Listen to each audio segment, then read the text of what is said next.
Hey, g'day, boys and girls, shillers and blokes. My name is Jacob, and today I want to talk about something that I don't actually want to talk about, but I feel it's important to be discussed, or at least I personally feel it's important to be discussed, which is the topic of monetization in Monster Hunter Wilds. So first of all, we don't actually know what monetization in Monster Hunter Wilds is going to look like just yet.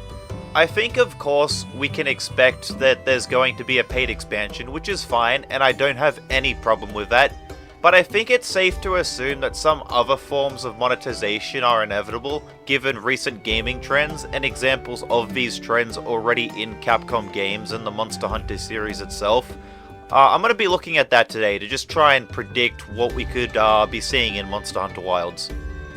The first of these examples I wish to discuss from Capcom is something I think most people are already well aware of, which was the Dragon's Dogma 2 DLC fiasco from earlier this year, as well as I'm going to be touching upon some lesser known or forgotten cases of pay-to-ease or pay-to-win DLCs that came before it. So, Dragon's Dogma 2 released with several paid microtransaction DLCs that gave players who bought them a small advantage at the beginning of the game. It wasn't a very big one, honestly, and these items could be earned in the game itself in a much larger quantity for free, but they were there for people to buy, which was stupid, and this completely marred the whole release of Dragon's Dogma 2, shrouding it in a negative reception for what was otherwise a pretty decent game overall. And last year, a similar thing happened with the Resident Evil 4 remake, which, honestly, I was kinda surprised that people were shocked by this one in particular, because Capcom had already been doing this with the previous remakes for Resident Evil 2 and 3, and people didn't really care then. And I'm not saying that it's bad people were causing a stir with this one. What Capcom's doing is terrible. I'm just saying I'm surprised that the other two games fell under the radar. But anyway, what this was allowing people to purchase the New Game Plus unlockables early for real money, giving all three of these games pay-to-win options for really no other reason than just more money for Capcom. So we can see from all this here that Capcom has been exploring ways for pay-to-ease and pay-to-win DLC options already in their games, and with a largely negative reception from the gaming community in the recent years, and honestly, bloody good on us for speaking up about it, but whether Capcom will actually listen and finally drop this after the massive backlash in Dragon's Dogma 2 or not, it remains to be seen. So again, I'll say we know nothing about Wild's monetization yet to know if the game is going to have any of these pay-to-ease DLCs, but if it did, one thing I know for damn sure is that this form of DLC in an online multiplayer game will not go down as well with anyone, whether it be only PvE or not. And while I would like to say that Capcom would only do this for their single player games like those I brought up earlier, I unfortunately can't, because Exoprimal, a game nobody really cared about on release and this month had its post-launch support axed, actually has these pay-for-ease DLCs, and this game is also PvP, making it actually pay-to-win DLC. I imagine if Wilds were to do any of this, then it'd take the form of those starter packs that we've been getting for a while now, with stuff like extra honey, mega potions, pitfall traps, shock traps, barrel bombs, flash bombs, life powders, max potions, armor spheres, and so on. You know, just the basic gatherable items. I think the worst one that they could probably sell would most likely be Jezzychii vouchers, especially if upgrades end up as expensive as they did in Sunbreak's title updates. Capcom's already done something similar by selling red orbs in Devil May Cry 5, which were used for buying upgrades and revives. And while I did just bring this up to show as an example, DMC5 released in 2019, and Capcom's never sold any Jezzychii vouchers in Monster Hunter during the 5 years since then, so I wouldn't worry too much over this. I just thought it was something interesting worth pointing out. I feel pretty confident in saying that we'll still be getting many of these starter handout packs for free like we have in the past through completing demo challenges or game sale milestones, so I wouldn't really worry too much about all of this here. However, I do feel that these ruin the early game experience for people and shouldn't be handed out at all, but hey, you know, I'm not here to discuss that topic, so moving on along. The next big form of monetization I want to discuss today is paid store cosmetics. Unlike the previous point where I had to speculate, we unfortunately already have paid store cosmetics in Monster Hunter. We've had them since Monster Hunter World, and they've only gotten worse in Monster Hunter Rise, so brace yourself for wilds. Ah man. This was unfortunately one of the very first things I thought when I saw the Wilds reveal trailer at last year's Game Awards, which just speaks volumes for my distrust in today's gaming market. In my first proper video on the channel, a very terrible video looking back at it now, I was sharing my thoughts on Monster Hunter Wilds reveal trailer, and something I brought up there was when I saw the Hunter's new mount, the Sacred, which I've also dubbed as the Chocobo. When I saw that Sacred, I immediately thought, how are they going to monetize this? Because Capcom already tried this in the past, and most recently in Monster Hunter Rise with that owl. Also, I don't remember the owl's exact name, I just call it the Hoodle, and good on you if you know the reference. Anyway, in base Rise, they were releasing outfits for this thing that nobody really bought, which is likely why in Sunbreak they just stopped making them altogether in favor of other money-making avenues I'll be talking about soon. The owl hardly appeared throughout gameplay, which is why I believe players didn't want to spend any money on those outfits, although I must admit I still did. But with the Sacred that's going to be playing a massive role in gameplay with a large on-screen presence, then yeah, I think Capcom is going to try milking outfits for this thing. It seemingly worked already for the Handler and Anna, so that's 2 out of 3 wins in Capcom's favour already, although those definitely worked for different reasons entirely, but anyway. I'm going to briefly run through the evolution of Monster Hunter paid DLC just so everyone can see how we got to where we are now, and then try to guess what's next for Wilds based on it. So, as I already said, this started in World with mostly emote, sticker and handler costume DLCs, which at the time I thought it's whatever really. This is only lobby interaction stuff, and I wasn't playing World very much then anyways, so I didn't really think about it too hard, nor did most people I think. I mean, this kind of DLC is pretty par for the course in these games, so yeah.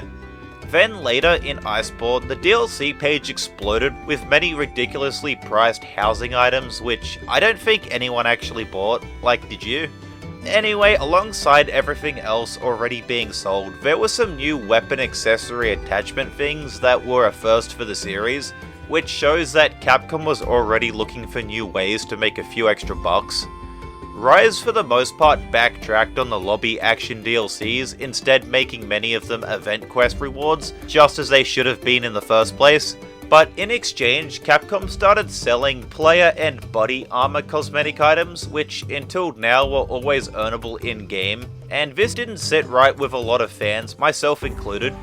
COVID really screwed with Rise's release content and support, causing people to believe Capcom was putting more effort into these paid DLC items over the free ones.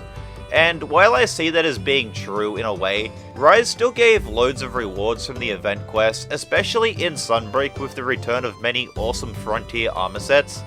And so that brings us to the most recent Mon Hun game, Sunbreak, where Capcom most egregiously of all started selling weapon skin cosmetics that were far more detailed and flashier than anything else earnable in the game. If you were someone who was following Monster Hunter news back then, I imagine you already know the giant shitstorm this created within the community, which got so out of control that people were kicking players from their lobby who were using these new Lost Code layered weapons. It was insane how much backlash this got, but all for good reason in my personal opinion. Sadly though, Capcom didn't care about any of this because clearly enough people bought the Lost Code DLC to warrant them selling another batch of layered weapons. This time based on the real-world Monster Hunter plushies, several of which I've got on my shelf just next to my side table there. I don't know why I started pointing, you can't see my room. Oh fuck it, you know, I'll toss in a photo, why not? And I'm getting sidetracked here, so when these plushie layered weapons came out, the community backlash just kind of died down and people stopped fighting against it for the most part, which was unfortunate, meaning that we're likely going to be getting more of this in Wilds. I know I'm focusing a lot on the layered gear here because I find it the worst of all of these DLCs, but Rise also sold other stuff too, like music packs, which were for the lobby only, which I feel was a massive missed opportunity not letting us change the area battle themes too, like maybe letting me play the real Sandy Plains battle theme in the Sandy Plains. You know, I'm just saying. And lastly, several DLCs to let players LARP as the game's NPCs. One of these DLCs were NPC voice packs for the player, which I think has a high chance to return in Wilds now that our hunters talk in cutscenes. This would likely be an attractive purchase for many players, and I'll admit myself included. So I've mentioned twice now about player customization DLC possibly returning for Wilds, and it's because I feel out of everything else I've mentioned here today, cosmetics are the most common form of paid DLC in gaming, and because of this, it's also the most widely accepted amongst the consumers, even if it shouldn't be. Both World and Rise already sell player edit vouchers, so that's definitely returning for Wilds, I'm sure of that. Although it'd be nice if they'd look at Wild Hearts and see that they did it for free, but you know, they don't really care. Without a doubt, Wilds is going to have dozens and eventually hundreds of optional paid items, many of which will be similar to those I just listed here, and probably some of them new as well, like the weapon accessories in World I wouldn't be able to guess are coming. Before I move on to my final topic of discussion, I want to quickly lightning round a few more things I have to say about this first. Now, I know someone's likely going to point this out in the comments if I don't first, so yes, technically Frontier was the first game in the series with paid cosmetics and shit like that, but I'm not familiar with retail Frontier enough to properly talk about that here, and I also find it irrelevant to Wilds and the rest of the main series in the first place because Frontier was a spin-off free-to-play Japanese MMO, and that kind of stuff is just normal in the genre. Next, Stories 2 also had paid DLC cosmetics like Rise does, and I already shared my thoughts about that earlier. Lastly, I have no real high ground to talk down on this matter since I myself have bought some of these DLCs. I'm not going to hide that, I can't anyway, nor do I want to, so I apologize to the community for my part in making Monster Hunter a worse game. And that's all, so moving on. The last thing I have to share today is something already on a lot of people's minds, and it's also been the bane of the entire gaming community over the past few years. I'm talking about battle passes. Will Monster Hunter Wilds have a battle pass? Or a hunt pass in this case? Again, we don't know much about Wilds yet, but based on a couple of Capcom's past titles, it's possible. Exoprimal and Street Fighter VI already have battle passes. I think Exoprimal isn't the best example here, like from most estimates, that game was a total failure, but Street Fighter VI, that one's been a huge success, and from what little I've seen of the Battle Pass in Street Fighter, it doesn't feel very intrusive to players. Not that this makes the inclusion of one any better. Ideally there would be no Battle Passes, but that's at least a small ray of hope to hold on to.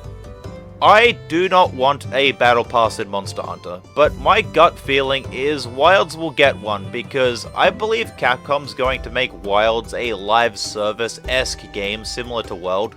And I know World wasn't a true live service game, but you can't deny it had elements of this with the login bonuses, daily and weekly research requests, and the limited time event quest rotations, etc.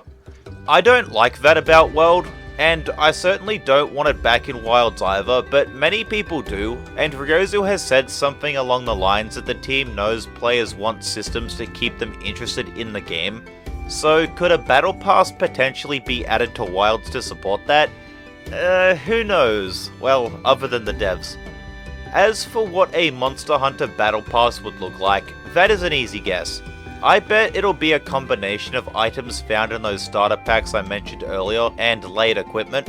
I'm hoping like in Street Fighter VI, the pass won't feel like an intrusive addition and could easily be completed by hunting whatever you feel like at the time. There's already a hunting game with a battle pass I can look at as a reference right now, which is Dauntless. This game is published by Epic Games, the people who created Fortnite and popularized the battle pass as a concept. But unlike the Fortnite Battle Pass, which is problematic in ways, The Dauntless Battle Passes, I can actually tolerate a little because when you purchase it, it's yours to keep forever. And when I say it's yours to keep forever, I don't just mean you have it until the season ends, I mean you have that Battle Pass until you finish the Battle Pass.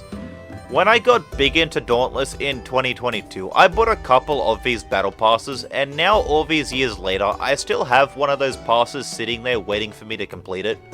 Also, filling out these passes aren't too annoying either. You just hunt whatever you feel like it, and you get the XPs for each kill, so it's like Street Fighter VI in that way.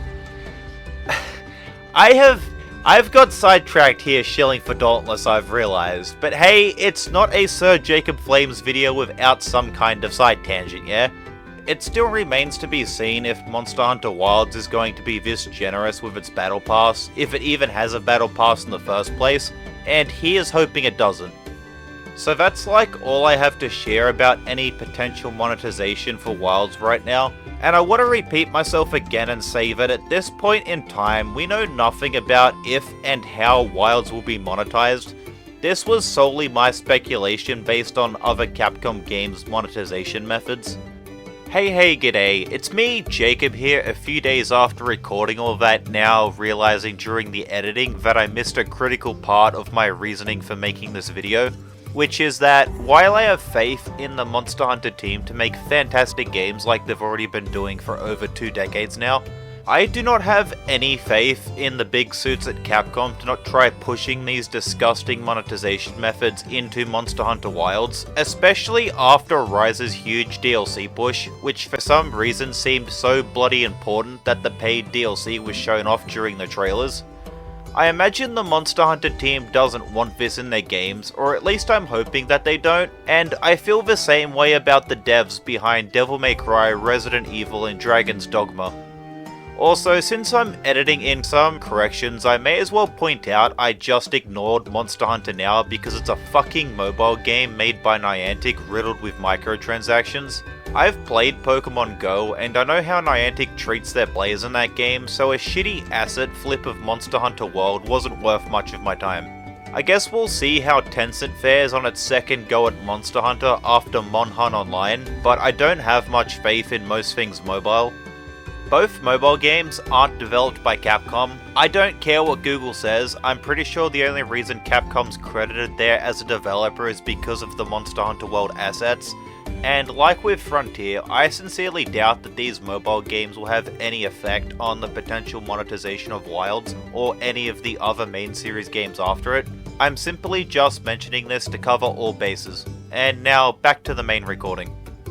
I just wanted to bring this up because I feel it's something that needs to be discussed, and I'm hoping that by talking about it here and sharing it with you, that I can start a larger discussion about this in the community as a whole, and cause one of 2 unrealistic outcomes. The first is to spread the ideas I shared here in this video to enough people, and pray that everyone hates this shit as much as I do, hopefully getting the attention of the Monster Hunter community managers in the process, so that they might be able to talk about this over with the development team. And the second more likely out of the 2 is I help spread awareness of what to expect on the release of Wilds to enough people so that we don't have another silly Dragon's Dogma 2 situation again. And yeah, look, I'll admit, that's extremely unlikely and stupid of me to believe, but as a famous quote says, you miss 100% of the shots you don't take. I am still a small channel, so I know I won't realistically have as big as an impact as I'd want to. Not on my own anyway, so I ask if you found this video informative to please share it with your friends, like, comment and subscribe, you know, that usual stuff that helps with the algorithm. Anyhow, this wasn't the video I was expecting to make at the end of this month. If you're familiar with my channel, you might know I'm working on a Switch Axe ranking video like the Hammer one I did a few months ago. Like always, I recommend you watch it if you haven't yet. Well, the Switch Axe video was originally going to be my next video, but as you can see here it wasn't because I have been sucked back into FF14 with the release of Dawn Trail, so I halted any work on that video for several weeks to grind out the new FF content. But because I made a New Year's resolution to release at least 1 video each month this year, I'm making this quick video now to fill out the July slot. Although I feel like I've rambled on so much that this video won't be quick like per usual. If you like FF14 though, I have a video up on this channel documenting my journey through the Endwalker expansion, and I'm hoping to make more like it in the future sometime. For now though, if you've made it to the end of this video, I'd like to give you a huge thanks for sticking around. Your support goes a long way with helping my channel grow in this nasty YouTube algorithm and stuff. And if you want to help me even further, please consider liking the video if you liked it, or dislike it if you didn't. I'm open to dialogue in the comments, so like, especially now, more than any of my past videos, I'm interested in what people have to say about the monetization, because I feel like this is a topic that people have many different opinions on. So like, share those down below, and also subscribe for more content like this. Alright, that's all. Have a good one, people. Cheers.